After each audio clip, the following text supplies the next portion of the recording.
Hello guys, आप सभी का गुप्ता स्टडी पॉइंट में स्वागत है। गाइस, आज मैं इस वीडियो में क्लास 10th का चैप्टर 9 जो कि फुटप्रिंट्स विदाउट फीट की बुक का चैप्टर है भोली, उसकी कंप्लीट समरी मैं अपनी इस वीडियो में एक्सप्लेन करूंगी। गाइस, अगर आप मेरे चैनल पर नए हैं तो प्लीज़ मेरे चैनल को पहले सब्सक्राइब कर लें। सो स्टार्ट करते हैं। इस चैप्टर के राइटर का नेम है के अब्बास। भोली का असली नाम था सुलेखा, लेकिन बचपन से ही सब उसे भोली कहकर बुलाते थे। भोली का मतलब होता है इनोसेंट, मतलब मासूम। वो नंबरदार रामलाल की सबसे छोटी बेटी थी। जब वो 10 महीने की थी वो गिर गई थी, जिससे उसके ब्रेन का कुछ हिस्सा डैमेज हो गया था। जब भोली का जन्म हुआ वो बहुत सुंदर थी, पर 2 साल की उम्र में उसे चिकन पॉक्स हो गया था, जिससे उसके सारे शरीर पर दाग भर गए थे। भोली पहले बोल नहीं पाती थी, पर जब उसने बोलना शुरू किया तो वो हकला कर बोलती थी, मतलब रुक रुक कर बोलती थी। सभी बच्चे उसका मजाक उड़ाते थे। रामलाल के टोटल 7 बच्चे थे, 3 बेटे और 4 बेटियां, और भोली सबसे छोटी बेटी थी। रामलाल के सारे बच्चे हेल्दी थे, पर भोली हेल्दी नहीं थी, वो बहुत वीक थी। रामलाल ने अपने सारे बेटों को शहर पढ़ने भेज दिया था, और उसने अपनी 2 बड़ी बेटियां राधा और मंगला की शादी कर चुका था, और चंपा जो कि उसकी तीसरी बेटी थी वो भी देखने में बहुत सुंदर थी, उसकी शादी के बारे में सोच रहा था। रामलाल भोली को लेकर चिंतित था, क्योंकि ना तो वो सुंदर थी और ना ही बुद्धिमान थी। उनके गांव में एक पाठशाला खोली गई। तहसीलदार उस पाठशाला में उद्घाटन करने आए थे। उन्होंने रामलाल को बोला, तुम अपनी बेटी को ज़रूर पढ़ने भेजना। उसी रात रामलाल ने अपनी पत्नी से स्कूल के बारे में बात की तो उन्होंने मना कर दिया, पर रामलाल ने तहसीलदार की बात की इज्जत रखनी थी।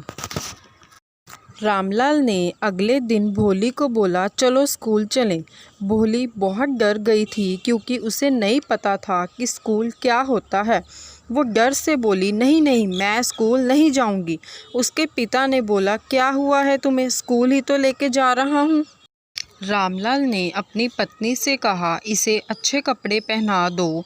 भोली के लिए कभी भी नए वस्त्र नहीं सिलवाए गए थे, उसे अपनी बहनों के पुराने कपड़े पहनने को ही मिलते थे, पर उस दिन उसे साफ कपड़े पहनाए गए। जब वो स्कूल पहुंचे, सभी कक्षा में बैठे हुए थे। रामलाल ने भोली को हेडमास्टर के पास छोड़ दिया। टीचर ने भोली को बोला, एक कोने में बैठ जाओ।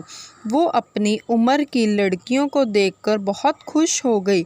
उसने बोला, अब मैं इनके साथ खेल सकती हूँ। टीचर कक्षा में बोल रही थी, पर भोली को कुछ भी समझ नहीं आ रहा था। एक टीचर ने उसके पास आकर बोला, तुम्हारा नाम क्या है? तो वो बोली, भो भो भो। वो पूरा नाम बोल नहीं सकी और तुरंत ज़ोर ज़ोर से रोने लगी। घंटी बजी और सभी बच्चे कक्षा के बाहर चले गए। तब फिर टीचर ने बोला, उठो और अपना नाम बताओ। उसने फिर से प्रयास किया, भो भो भो। वो फिर भी पूरा नाम नहीं बोल पाई। टीचर ने बोला, हाँ बोलो, क्या नाम है आपका, नाम पूरा? कोशिश करने के बाद अंत में उसने अपना पूरा नाम भोली बोल दिया। फिर टीचर ने उसे शाबाशी दी और बोला, तुम डरो मत। भोली खुश हो गई। टीचर ने बोला, तुम्हें रोज स्कूल आना पड़ेगा। फिर टीचर ने भोली को एक पुस्तक दी जिसमें चित्र बने हुए थे। टीचर ने बोला, भोली यह पढ़ लो, फिर मैं तुम्हें और पुस्तकें दूंगी। वो पुस्तक देखकर बहुत खुश हो गई। साल बीत गया और वो छोटा सा गांव एक शहर में बदल गया। जहां भोली पढ़ने जाती थी वो स्कूल भी अब बड़ा बन गया। वहां सिनेमा भी खुल गया और काफ़ी और चीज़ें भी बदल गई। एक रात रामलाल ने अपनी पत्नी से बोला, क्या मैं बिशंबर का न्योता जो भोली की शादी के लिए आया है वहाँ हाँ बोल दूँ? तो उसकी पत्नी ने बोला, हाँ हाँ, ये तो बहुत अच्छी बात है, उनको कोई दहेज भी नहीं चाहिए। फिर रामलाल बोला, ठीक है, पर वो जवान नहीं है, मेरी उम्र का है और उसकी पहली पत्नी के बच्चे भी काफ़ी बड़े हो चुके हैं। उसकी पत्नी ने बोला, वो दूसरे गांव का है और 50 वर्ष उम्र कोई ज़्यादा उम्र नहीं होती और उसको भोली के बारे में कुछ पता भी नहीं है। रामलाल ने कहा, ठीक है। बिशंबर अपने दोस्तों के साथ घोड़े पर सज धज के बारात लेकर आया। रामलाल यह देखकर बहुत खुश हो गया। भोली की बड़ी बहनें भी आई हुई थी। पंडित ने बोला, दुल्हन को बुलाओ। भोली ने लाल रंग की रेशमी साड़ी पहनी हुई थी। फिर उनके दोस्तों ने बोला, माला पहनाओ।